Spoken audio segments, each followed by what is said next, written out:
হিজাব কখনো প্রতিবন্ধকতা নয়। ভারতের উন্নত প্রযুক্তির রাফায়েল বিমানকে ধুলোয় মিশিয়ে দিয়ে প্রমাণ করে দিয়েছে পাকিস্তানের এই হিজাবি কন্যা আয়েশা, যিনি গোটা বিশ্বর মধ্যে দেখিয়েছেন যে একজন মুসলিম মেয়ে সে যদি পর্দাও করে, ইসলামিক বিধানগুলো সঠিকভাবে মেনেও চলে, তারপরও তার শিক্ষা দীক্ষা, তার পৃথিবীর জন্য কন্ট্রিবিউশন, দেশের জন্য কন্ট্রিবিউশন, সেটা সব জায়গা থেকে সে করতে পারে। যার উদাহরণ হিসেবে গোটা পৃথিবীতে দেখিয়েছেন আমাদের বোন আয়েশা।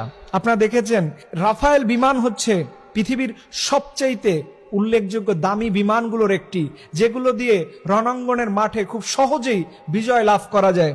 অথচ আপনারা দেখেছেন এই যে আয়েশা, যিনি একজন বিমান বাহিনীর সদস্য, যার সুকৌশল এবং মেধা দিয়ে কিভাবে করে ভারতীয় বাহিনীকে পরাজিত করেছে, এবং এই ইতিহাস গোটা পৃথিবীর মধ্যে স্বর্ণাক্ষরে লেখা থাকবে। এখান থেকে বোঝা যায় যে কোনো নারী যদি ইসলাম মেনে চলে, সে নারী কখনো পিছে থাকে না, সবার উপরে থাকতে পারে। তার প্রমাণ হচ্ছে আমাদের বোন আয়েশা।